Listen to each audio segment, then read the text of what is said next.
They say abandoned places are just empty spaces. They're wrong.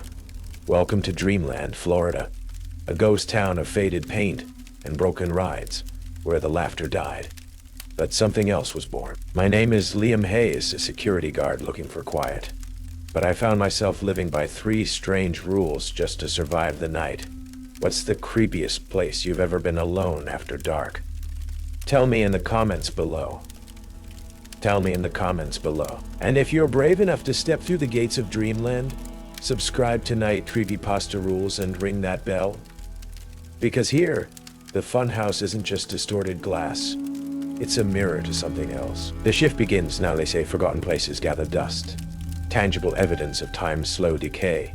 But Dreamland, Florida, that sprawling skeletal monument to manufactured joy, it collected something far more sinister. Echoes of faded laughter, that faded laughter, curdled into something else in the humid stillness, and the oppressive weight of unfinished rides, frozen mid-scream. I took the night security gig there, Liam Hayes, late of the 3rd Infantry, a man trying to outrun the cacophony of his own internal battlefield. I'd figured the profound silence of a dead amusement park, its painted smiles locked in perpetual vacant grins, would be quieter than the ghosts that still marched in lockstep through my own head. My predecessor, a nervous, twitchy man named Darren Vaults, who looked like he hadn't slept soundly since the Carter administration, pressed a hefty ring of rusted keys into my palm on his last night. His eyes, though, held the weary, haunted knowledge of too many long nights spent listening to the park breathe. Along with the keys, he gave me a faded, hand-drawn map of Dreamland, its paper soft and cracked as old leather, covered in cryptic symbols and circled areas marked no-go, and finally, a creased, sweat-stained piece of notepaper. And finally, a creased, sweat-stained piece of notepaper. 3 rules, son. He'd rasped, his voice like gravel. Memorize 'em. Live by 'em. They're the only reason I'm walking out of here tonight instead of becoming another one of its permanent attractions. The colossal rusted Ferris wheel. The dream weaver groaned in the humid Florida night behind him, a dying beast sighing its last. The carousel horses, their painted smiles chipped and menacing in the gloom, seemed to follow my every move. Kevin Ramirez, the guard before Vaults, the one Vaults had reluctantly replaced, apparently thought the rule about the ghost train was just a thrilling park legend, a bit of local spook talk. His locker, Vaults had muttered, was still full of his things when they found his flashlight, battery dead, placed neatly on the cold, silent tracks of the Midnight Express. My name, once Sergeant Liam Hayes, now felt like an ill-fitting costume. The war had recarved me, leaving behind a laconic shell and a persistent tremor in my right hand. Dreamland, with its promise of profound isolation, seemed like a fitting purgatory. The 3 rules Vaults had imparted felt less like company policy, and more like articles of a very strange, very localized faith. Don't go through the Rainbow Fun Tunnel after 11 p.m. The colors in there, they change what you see. If you hear children's laughter, wear the iron mask in the office. It keeps their joy from becoming yours. When the ghost train starts running, someone needs to be taken home. Make sure it isn't you. Dreamland by day was a melancholy ruin. By night, it transformed. The Florida humidity, thick as velvet, trapped the lingering sense of stale popcorn, bubblegum, and something else. Something cloyingly sweet and metallic, like old blood mixed with cotton candy. The painted grins of oversized clowns seemed to leer from the shadows. The silence wasn't empty. It was watchful, filled with the furtive rustlings of unseen things and the groans of decaying structures settling into the soft Florida earth. My first solo patrol was an exercise in heightened senses. Every creak of a support beam, every sigh of wind through the rusted latticework of a roller coaster was a potential threat. As the ancient, oversized clock in the park's faux Victorian town square ticked laboriously towards 11 p.m., its hands jerky and uncertain, my gaze kept drifting towards the Rainbow Fun Tunnel. It was a wide, gaping maw, painted with faded, garish stripes, leading into what was once a whimsical children's ride. Vaults had explicitly stated that the entire Kiddie Kingdom section where the tunnel resided had its power grid completely severed years ago. Yet, as the minute hand on the square's clock shuddered to precisely 10:59 p.m., I saw it. A faint, internal luminescence pulsed from deep within the tunnel. A weak, sickly throbbing of a color that wasn't on any rainbow I'd ever seen. Then, just as quickly, it was gone, leaving only an unsettling afterimage on my retinas and a cold knot in my stomach. Vaults hadn't been exaggerated. The nights at Dreamland began to settle into a disturbing rhythm. My patrols became a grim pilgrimage through a graveyard of forgotten joys. The silence remained the loudest sound, but it was now punctuated by whispers. The wind, I told myself. Just the wind, sighing through the broken teeth of the funhouse entrance, or the rustle of palmetto fronds. But sometimes the whispers sounded articulate, beckoning. The laughter started on my third night. I was in the Wild West frontier section, the beam of my flashlight playing over the peeling paint of the saloon facade, when I heard it. Faint at first, then clearer. Children's laughter. Not the joyful, unrestrained shrieks of a summer afternoon, but a high, thin, reedy sound, like wind chimes made of bone. It seemed to be coming from the Screaming Serpent, a massive, rusting roller coaster that snaked through the darkness, its tracks a skeletal silhouette against the humid, starless sky. The ride hadn't moved in at least a decade. Rule number 2. If you hear children's laughter, wear the iron mask in the office. It keeps their joy from becoming yours. My blood ran cold. The laughter wasn't mirthful. It was hungry. It seemed to coil around me, seep under my skin, promising a perverse, unending playtime. I forced myself to turn, to walk, then run back towards the relative sanctuary of the Central Security Office, a small cinder block building near the park's main gates. The Iron Mask vaults had left was a relic, heavy, cold, crudely forged. It looked like something from a medieval torture chamber. It smelled of rust, old sweat, and a faint, indefinable sweetness, like lilies left too long in water. With trembling hands, I strapped it on. The metal was shockingly cold against my skin.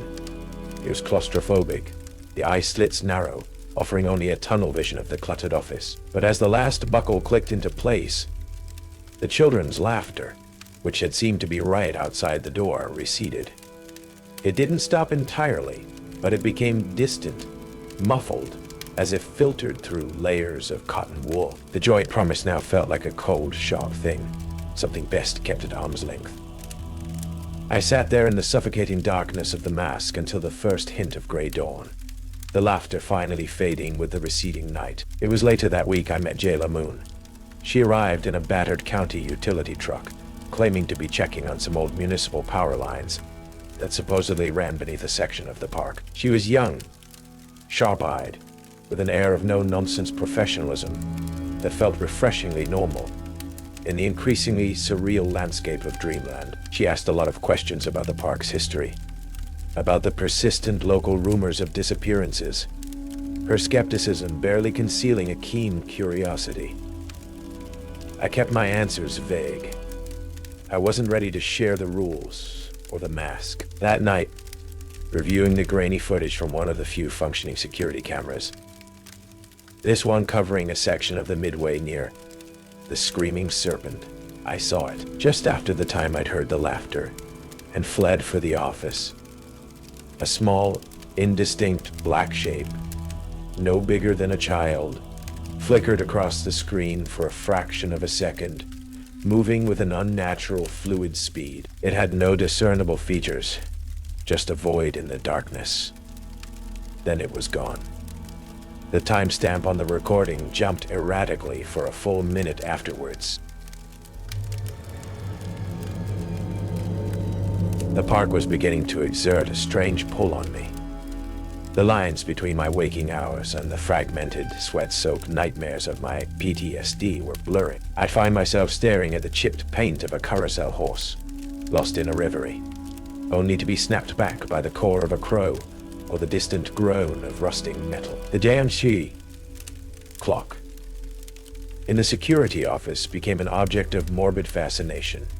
Its hands would sometimes jerk backwards a few minutes, or inexplicably jump ahead, before correcting themselves with a sigh of weary gears. Small, plush toys in the abandoned game stalls would appear in different arrangements each morning, their button eyes seeming to follow me. The Rainbow Fun Tunnel, however, held a particular sinister allure. Its silent promise of whatever lay within that 11 o'clock luminescence gnawed at me. The rule was clear, but the unanswered question was a persistent itch. It was during my second week that Ruby Castell appeared. She drove up to the main gate in a flashy SUV, plastered with decals for a YouTube channel called Forgotten Horrors. She was charismatic, fast-talking, with an infectious enthusiasm for the macabre. She claimed to be an urban explorer, a historian of lost places, and said Dreamland was the holy grail of abandoned amusement parks. She had a permit, surprisingly official-looking, granting her limited daytime access for filming. She seemed to know an unnerving amount about Dreamland's shadowed past, its financial troubles, the rumors of occult practices by its eccentric founder, Joseph Castell. Her distant ancestor, she admitted with a dismissive wave of her hand. A black sheep, best forgotten, but makes for good content, right? She was particularly interested in the Rainbow Fun Tunnel, citing old park blueprints that hinted at hidden chambers or unusual structural anomalies within it. That night, Ruby, having accidentally overstayed her permit, found me near Kitty Kingdom as the witching hour of 11 p.m. approached. The sickly, internal light within the tunnel was pulsing again, stronger this time. The colors more vibrant, more wrong. Come on, Liam, she'd urged, her camera already rolling. Just a quick peek for the fans. What's the worst that could happen in a kiddie tunnel? Her nonchalance, her dismissal of the palpable wrongness emanating from that painted maw, was unsettling. But a part of me, the part that had faced down far more tangible horrors, was goaded. Combined with the tunnel's own hypnotic pull, I found myself stepping closer. I didn't go in, but I looked. Past the faded, grinning cartoon, animals flanking the entrance, into the swirling vortex of impossible shifting colors. For a horrifying instant, I saw myself reflected in those swirling hues, or rather, dozens of versions of myself, each one distorted, their faces stretched into silent screams, their eyes wide with a terror I could almost taste. One reflection, larger than the others, smiled back at me, a slow, predatory grin that was not my own. I recoiled, stumbling backwards, a wave of intense nausea and vertigo washing over me. The colors, they hadn't just changed what I saw. They felt like they'd tried to change me. As I fought to regain my composure, a clatter from a nearby, defunct soda machine made me jump. A single, tarnished silver coin, an old Morgan dollar, by the look of it, lay in the coin return slot, solid, real, and cold to the touch. It felt like an anachronism, a piece of solid reality in an increasingly unraveling world. I pocketed it, a strange sense of protection settling over me. Vaults had mentioned leaving useful items behind. This had to be one of them. Ruby Castell, despite her unnerving enthusiasm for the park's darker aspects, proved to be a surprisingly knowledgeable, if unsettling, companion in the ensuing nights. She had copies of old park schematics, newspaper clippings about the 23 disappearances, 3 teenagers who'd broken in for a night of illicit fun and were never seen again, and even grainy photographs of Joseph Castell himself, a stern, unsmiling man with eyes that seemed to hold ancient, unsettling secrets. Ruby theorized that the park was built on some kind of geomantic fault line, a place where the veil between worlds was thin. I wasn't sure I believed her theories, but her research was undeniably thorough. Jay Lamoon, the county technician, also became a more frequent, if reluctant, presence. Her initial professional skepticism had been eroded by what she was finding, or rather not finding. The power grid under Kitty Kingdom, Liam, she'd said one afternoon, her brow furrowed in frustration. It doesn't just look severed. It looks like it was never fully connected to begin with. and the lines supposedly running under the old ghost train tracks. They're on the city plans, but physically they just vanish about 50 yards from the ride, like something chewed them up. She'd heard the children's laughter too, one quiet afternoon, a faint, chilling echo drifting from the silent tracks, and the experience had clearly shaken her. The ghost train, officially named the Midnight Express, was a hulking, Gothic-style dark ride at the far, swampy end of the park, its entrance boarded up, chained, and plastered with danger. Condemned signs. Vaults had been adamant about this one. Stay away from it, son. It ain't run in 20 years, but sometimes it still thinks it has a schedule to keep. Then, on a moonless, oppressively humid night, it happened. I was patrolling near the abandoned arcade, the air thick with the smell of mildew and phantom sugar, when I heard it. A low, mournful whistle, unmistakable, followed by the rhythmic, metallic clatter of wheels on steel tracks. Sounds that had no business being there. Sounds that were coming from the direction of the Midnight Express. My blood turned to ice. Rule number 3, when the ghost train starts running, someone needs to be taken home. Make sure it isn't you. Drawn by a horrified compulsion, I made my way towards the ride. Ruby, who I'd thought had left for the night, was already there, her camera out, a manic gleam in her eyes. Jayla, who'd been tracing one of her phantom power lines nearby, joined us, her face pale but resolute. The Midnight Express was moving, slowly, ponderously, its single, grime-streaked headlight cutting a weak yellow beam through the darkness. Its elaborately carved, coffin-shaped cars, each painted with leering skulls and skeletal figures, trundled out from the boarded-up tunnel entrance as if the barricades weren't even there. There was no sound of an engine, no hiss of steam or hydraulics, just the ghostly clatter of wheels and that mournful, recurring whistle. As the first car drew level with us, a small, rusted ticket dispenser built into a faux cemetery gate beside the track suddenly whirred to life with a screech of protesting gears. A single, faded, old-fashioned carnival ticket, printed on brittle, yellowed cardstock, slowly emerged. Ruby snatched it up. Incredible, she breathed, her camera zooming in. Actual paranormal manifestation. She turned the ticket over. Her smile froze. She handed it to me without a word.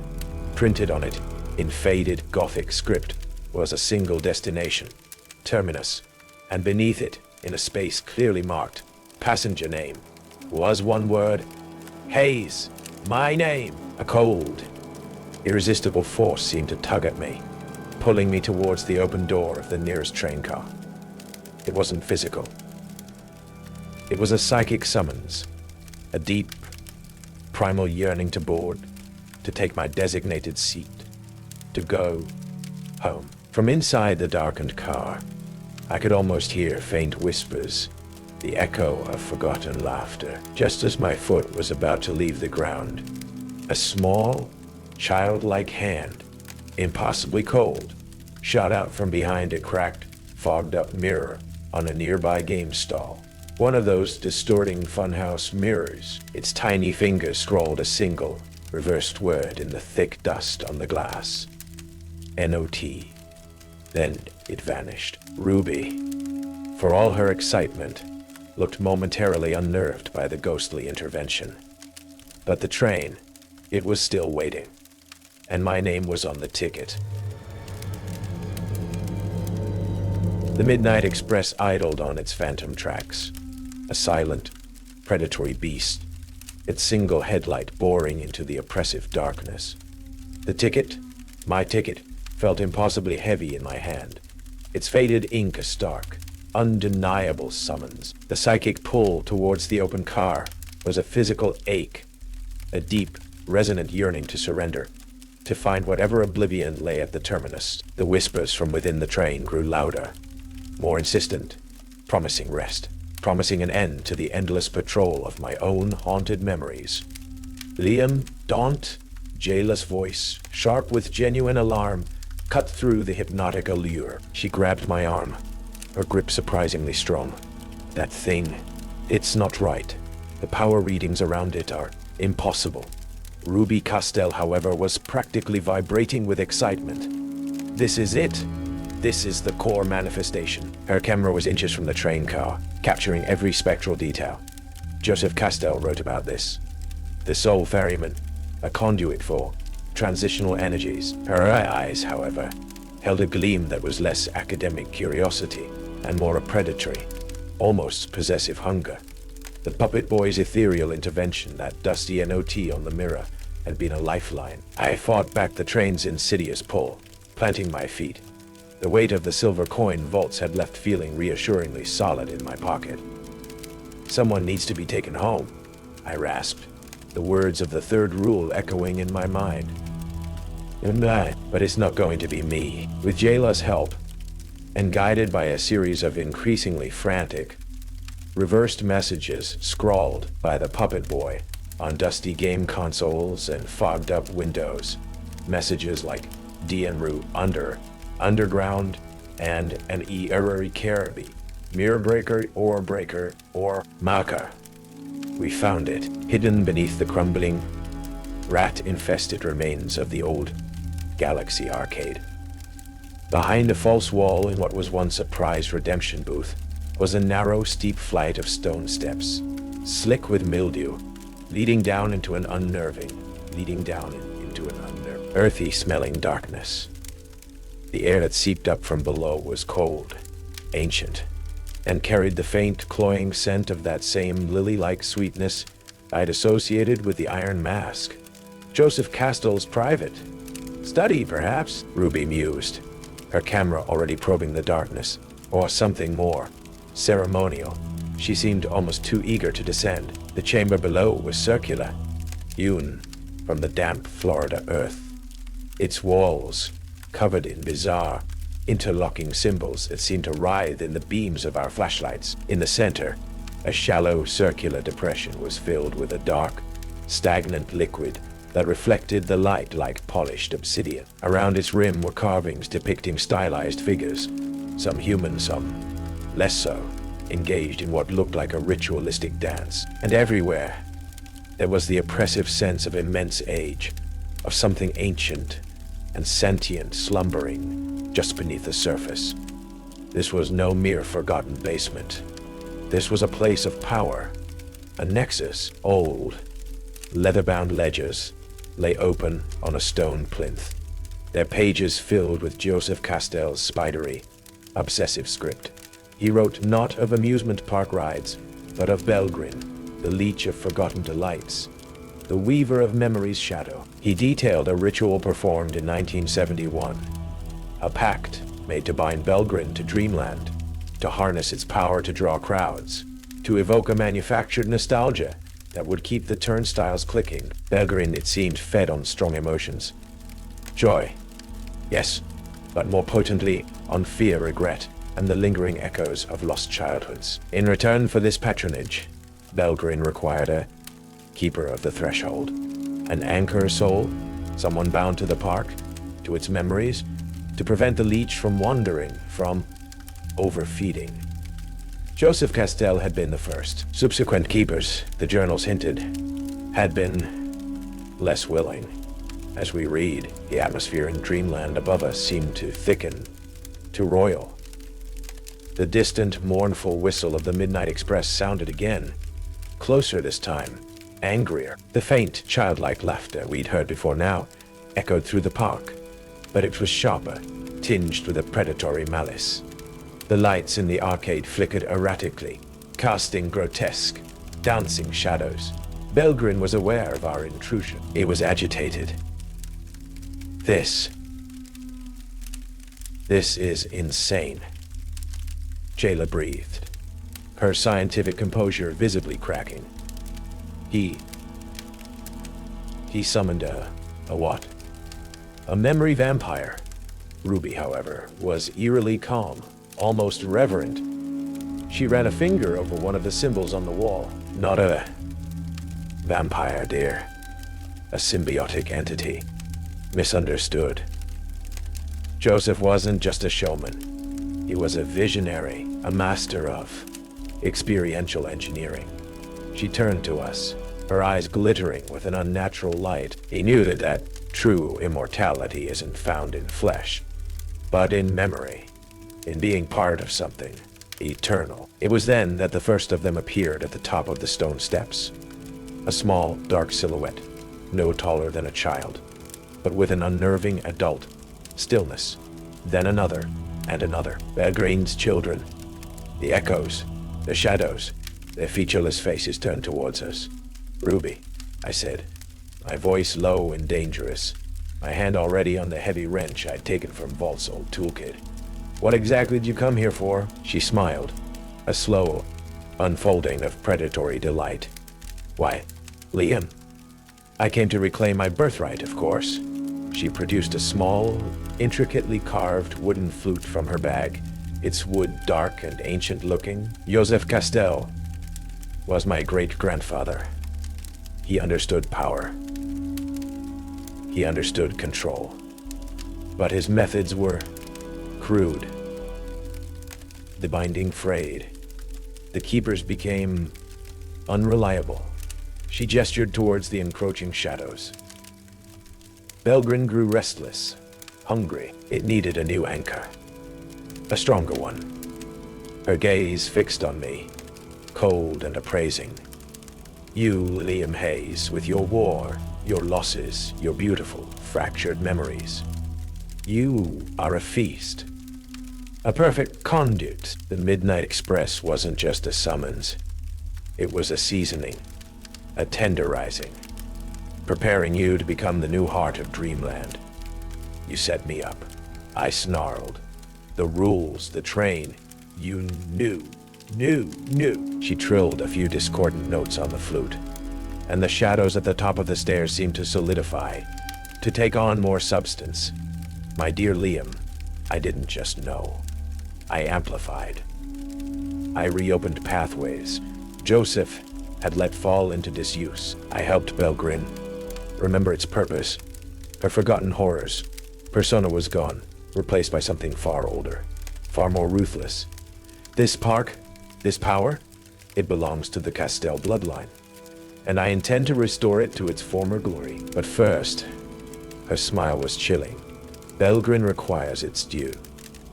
A new keeper, bound by fear and regret, to anchor it once more.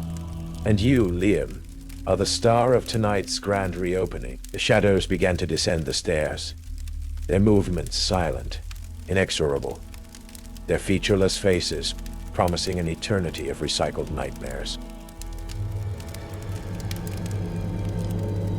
The shadows, Belgrin's spectral children, flowed down the stone steps like a silent, inky tide, their featureless faces promising an oblivion of recycled sorrow. Ruby Castell stood at the heart of the chamber, the ancient wooden flute at her lips, her eyes glittering with a fanatic's zeal.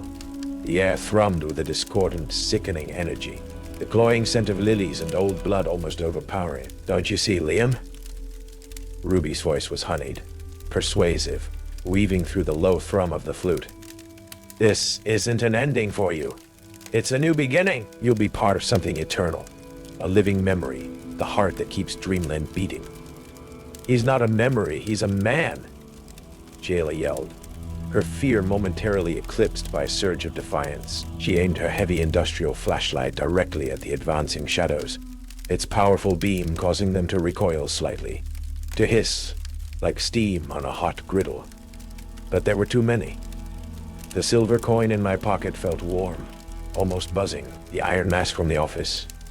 Waltz had said it. Keeps their joy from becoming yours. Belgrin fed on emotion, on memory. Perhaps these gifts from Vaults weren't just for following the rules, but for breaking the cycle. "Your great-grandfather made a deal, Ruby," I said, my voice tight, as I backed towards the stone plinth holding Joseph Castell's ledgers. But deals can be broken, especially when one party doesn't play fair. One of the shadows, bolder than the rest, darted forward, its form coalescing into a grotesque parody of a laughing child, its arms stretching, elongating, reaching for me. I swung the heavy wrench, connecting with a sickening, wet thud. The shadow shrieked, a sound like tearing silk, and dissolved into a puddle of viscous black ichor that quickly evaporated, leaving behind only that cloying, sweet scent. Ruby's flute playing faltered for a moment, her eyes narrowing, resistant. Just like Joseph wrote, the ones with strong echoes always fight the current, but the tide always wins, Liam. I needed a way to disrupt her control, to disrupt Belgrin's focus, the puppet boy. His last clear message had been about a mirror breaker or maker. There were no obvious mirrors in this subterranean chamber, but the stagnant pool of black liquid in the central depression. Belgrin's eye! Jaila! The pool! I yelled, an idea, desperate and half-formed, taking shape. The symbols on the wall. Do they match anything in Castell's journals? Anything about reversing the binding? While Jayla, shielded by the beam of her flashlight, frantically scanned the ancient script in the ledgers, I faced Ruby and her encroaching shadows. I pulled the iron mask from my belt loop.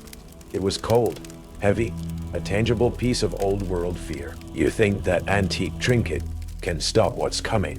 Ruby scoffed, though a flicker of uncertainty crossed her face. It's not about stopping it, Ruby, I said, strapping the mask on, the world narrowing to the claustrophobic confines of its eye slits. The scent of rust and old sorrow filled my nostrils.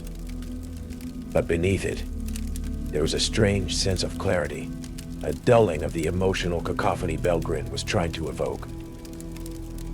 It's about changing the goddamn show. The mask on. The shadows seemed less distinct, their psychic pull weaker. I grabbed the heaviest of Joseph Castell's ledgers. Its leather binding cracked and brittle as Ruby raised her flute to play a particularly piercing series of notes, clearly intended to overwhelm me. I hurled the massive ledger with all my strength into the center of the dark, reflecting pool. The impact sent a shockwave through the chamber.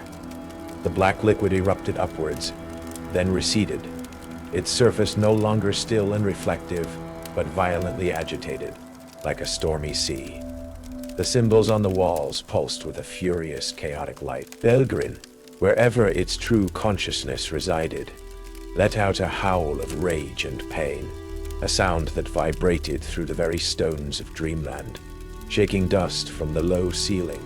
Ruby screamed, dropping her flute as the floor beneath her buckled. The shadows around us faltered, some dissolving into wisps of oily smoke.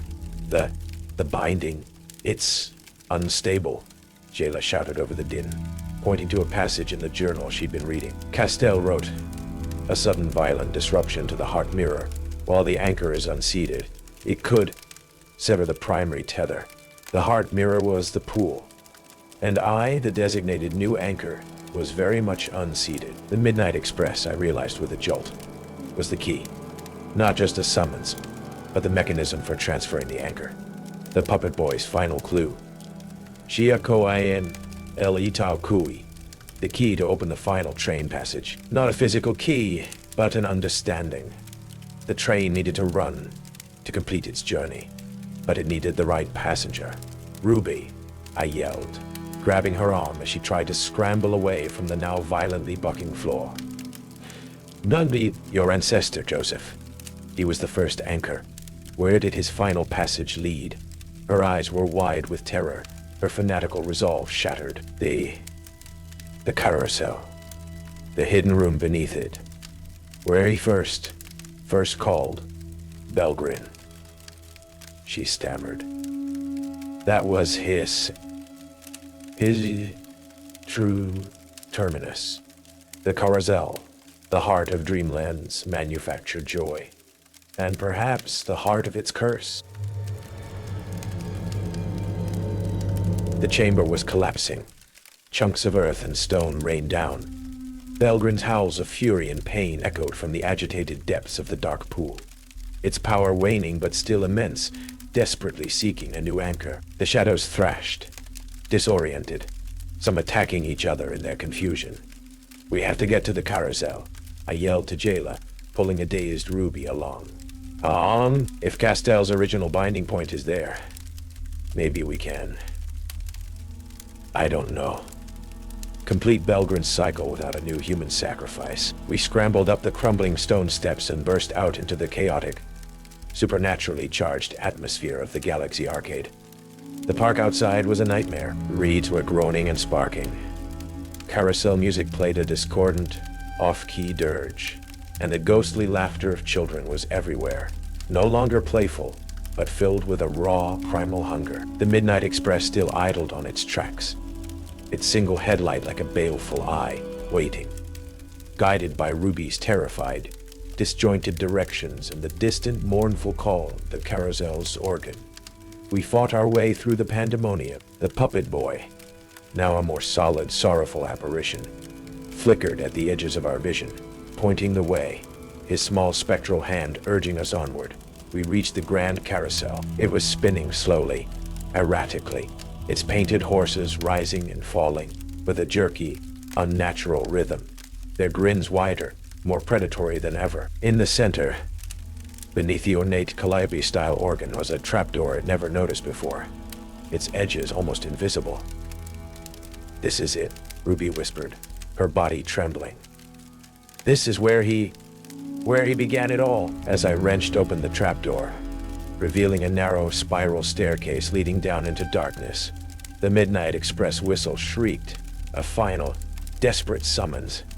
Belgrin knew its time was running out. "Someone needs to take that train, Liam," Jayla said, her voice grim. "Someone needs to be taken home to close the loop." I looked at Ruby. Her face was a mask of terror and a dawning, horrified understanding. Her grand plans, her birthright, had crumbled into this desperate, primal struggle. She was a Castell. Belgrin was her family's legacy, her family's curse. "The ticket, Ruby," I said, my voice flat, holding out the faded pasteboard with haze printed on it. "It seems there's been a change in passenger." She stared at it, then at me, then at the waiting, whistling train. The choice was stark. Become the eternal keeper, the anchor soul she had so coveted, but on Belgrin's terms, not her own. Bound to the true, original terminus. Or face whatever justice the mundane world might offer for her part in this. With a choked sob, she snatched the ticket. The show must go on, mustn't it?" she whispered, a ghost of her former theatricality in her voice. She turned and began to walk, then run, towards the Midnight Express, the ticket clutched in her hand. We watched as she climbed aboard. The train's whistle gave a final, triumphant shriek. Its doors hissed shut, and then slowly, majestically, the Midnight Express began to move. Not into the park, but away from it, fading into the humid Florida night, its mournful whistle receding into the distance until it was gone. As it vanished, the chaotic energy in Dreamland seemed to deflate. The ghostly laughter died. The ride shuddered to a halt. A profound, almost peaceful silence descended. Down in the chamber beneath the carousel, we found what looked like a simple stone sarcophagus. It was empty, but carved into its lid was the name, Joseph Castell. His final passage, with Ruby taking his place on the train, completing that cycle, Belgrin's primary anchor to this world, its hunger for a new human keeper, seemed to have been satisfied, or at least pacified for another generation. Dreamland was eventually cordoned off, deemed structurally unsound, and an environmental hazard. Jayla Moon wrote a carefully worded report that mentioned unstable ground and potential toxic materials, omitting any mention of ancient entities or spectral trains. The story of Ruby Castell became another local legend, the vlogger who vanished, another ghost to whisper about in the dark. I left Florida, carrying the iron mask and the Morgan silver dollar as unsettling souvenirs. The war inside my head was quieter now, though not silent. I'd faced a different kind of darkness, a different kind of leech, and somehow I'd walked away. Years later, I read an article online.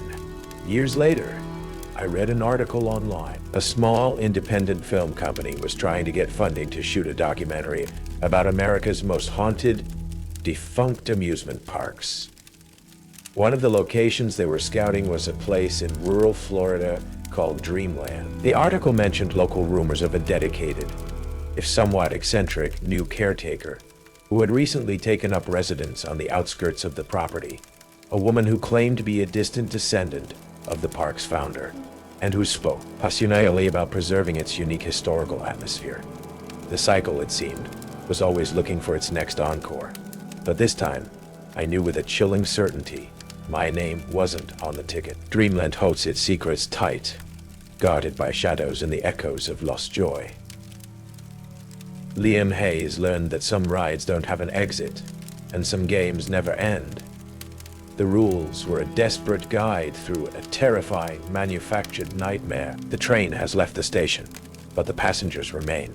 Seriously, if you didn't stay until the very end, you missed the ultimate ticket, the twist that reveals the true, ongoing ride at Dreamland. The last few moments will make you question what it means to go home. What do you think Belgrin is? What was Joseph Castell's true pact?